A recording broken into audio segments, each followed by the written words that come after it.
Assalamualaikum warahmatullahi wabarakatuh. Kali ini aku ingin membagikan tutorial cara input data menggunakan aplikasi Android Kobo Collect ataupun ODK Collect, di mana yang sama-sama memiliki platform yang sama. Yang pertama yang harus disiapkan adalah melakukan instalasi aplikasi tersebut di Play Store maupun App Store.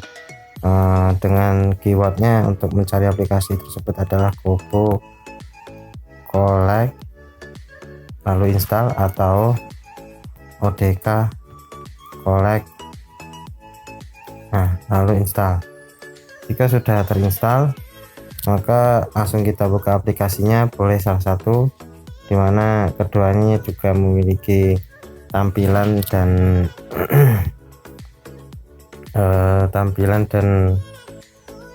pengaturan yang sama. Ini ODK sama kan. Nah, apabila dalam pertama kali penginstalan menggunakan bahasa Inggris, maka bisa untuk memudahkan dalam memahami aplikasi ini, kita bisa di pengaturan umum atau setting general, kemudian pilih user interface antar memuka pengguna, kemudian pilih language atau bahasa, pilih bahasa Indonesia. Nah, setelah itu kita lakukan setting di penyedia, di URL atau server yang menyediakan form Kobo. Di sini kita dalam proses untuk saat ini kita gunakan server PMI kc.pmi.org.id dalam kegiatan penanggulangan COVID-19. Kemudian masukkan nama pengguna dan kata sandi yang sudah diberikan. Nah, setelah selesai melakukan setting ini, maka kita langsung kembali ke interface awal. Langsung kita lakukan adalah mengambil formulir yang berada di server tersebut, yaitu di menu ambil formulir kosong. Nah, langsung muncul.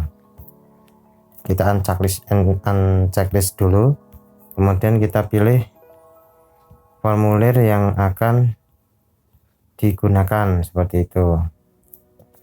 Kita coba gunakan pematihan. Nah, kita checklist, kemudian kita ambil.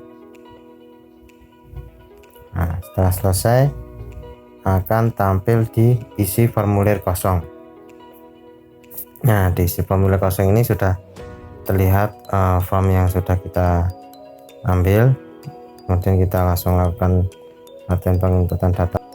Nah, form selanjutnya ya, kita isi nama pelapor, misalnya adalah Martin, tanggal kegiatan. Nah, di sini di tanggal kegiatan ini ada menu tanggal kegiatan ini digunakan untuk apabila ada data-data yang memang di tanggal sebelumnya belum diinput di Kobo, ingin diinput di Kobo, maka bisa di setting di tanggal ini. Misalnya ini data tanggal 18, ataupun kalau memang data itu langsung diambil, kita tinggal pilih hari ini.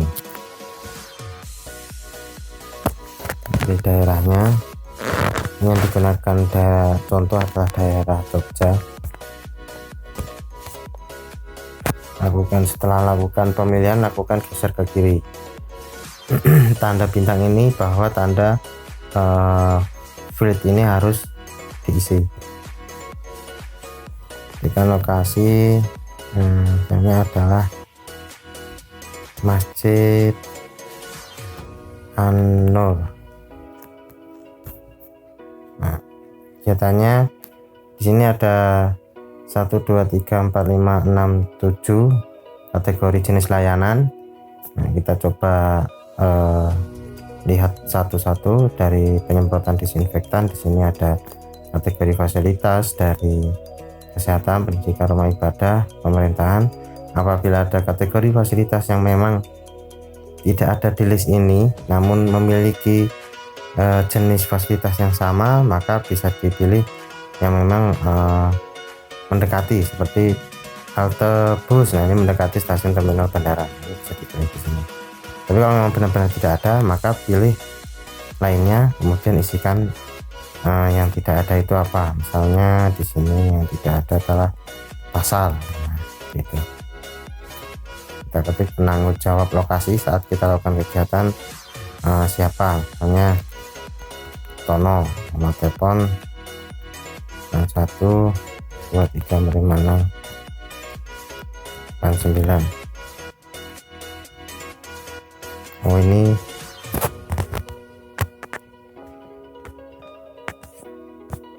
kemudian kita next.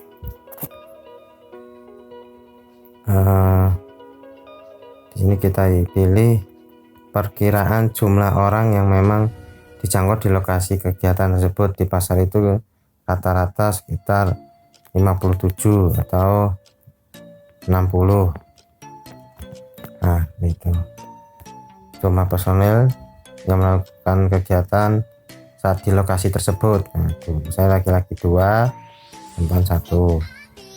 Keterangan isi apabila ada tambahan-tambahan terkait kendala ataupun hal-hal yang perlu disampaikan, masukkan di sini.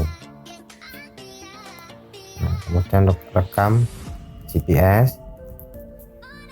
Nah, kita tunggu sampai satelit terdeteksi ini mencapai 16 atau 18 dari 24 satelit. Nah, di sini biasanya langsung nanti ada perkiraan berapa meter akurasinya. Nah, sudah muncul tingkat akurasi 13, 16. Karena aku kondisinya berada di dalam ruangan, maka biasanya ini cukup sulit untuk mendeteksi satelitnya. Maka kadang direkomendasikan untuk mengambil lokasi ini di ruang terbuka seperti itu. Apabila memang kesulitan dalam mengambil GPS ini atau mungkin terkait perangkat atau lain sebagainya, maka ini dilewati saja terlebih dahulu. Nah, selesai. Nah, kita ulangi lagi di jenis layanan promosi kesehatan. Di sini sudah ada saluran kegiatannya apa saja, kemudian tema kegiatannya misalnya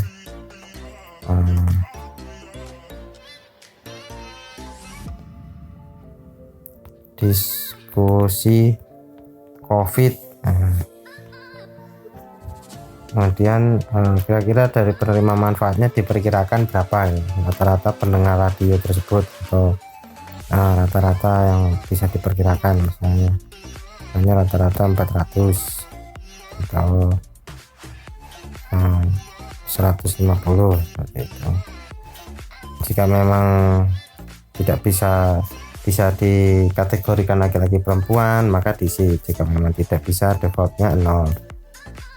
Kemudian usia juga sama, jika memang bisa diisi silakan diisi, jika memang tidak bisa defaultnya 0. Kemudian isi personil, keterangan, dan sama. Kita mau lihat yang untuk jenis pelayanan kesehatan. Pelayanan kesehatan di sini ada 3 media cetak, tatap muka, lainnya. Kemudian lanjut. Nah, kalau misalnya tidak kita pilih, maka akan ada notifikasi seperti itu.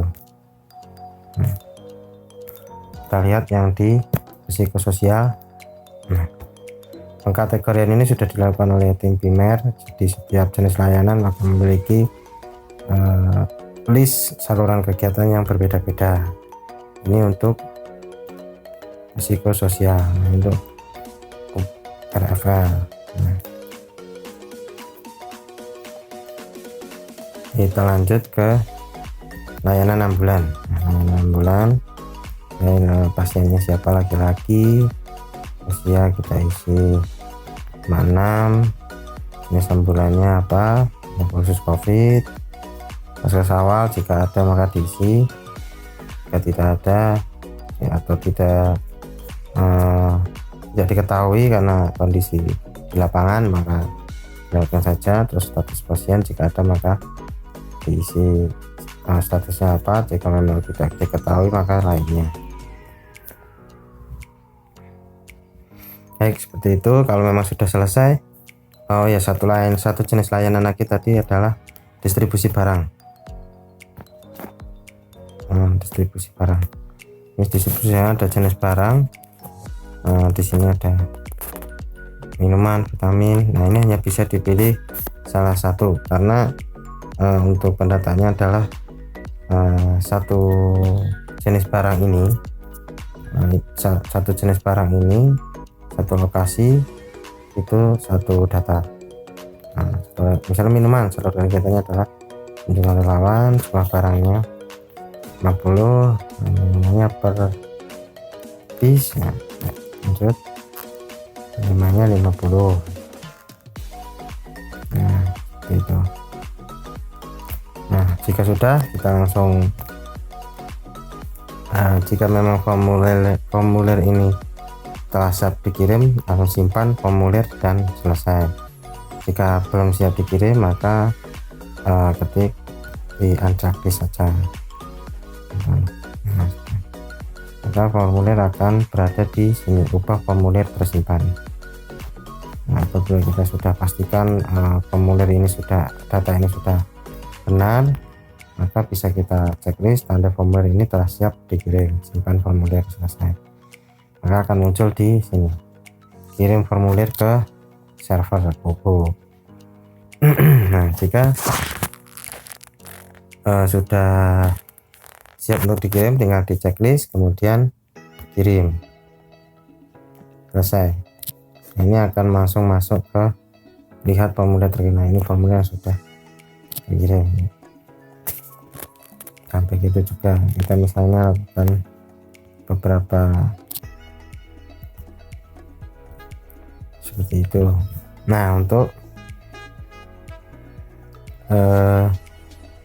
apabila ada update terkait form atau ada perubahan form, maka bisa kita, untuk ini kita hapus, untuk baru kita bisa hapus formulir kosong. Nah ini formulir yang sudah kita kirimkan tadi.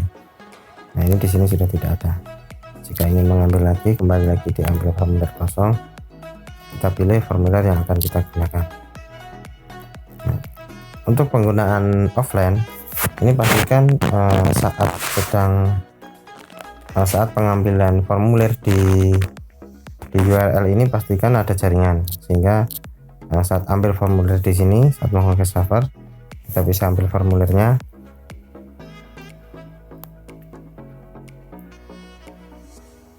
Nah setelah formulir itu berada di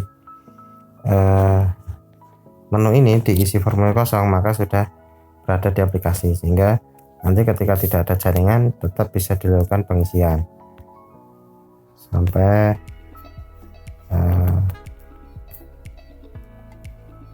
anggaplah seperti itu. Nanti ketika sudah diisi saat offline, jika sudah terkumpul di sini, maka nanti saat bisa dikirim setelah mendapatkan internet. Nanti di ini tinggal di checklist semua, nanti kirim ke server, seperti itu. Baik, seperti itu cara input data di aplikasi Kobo. Semoga membantu.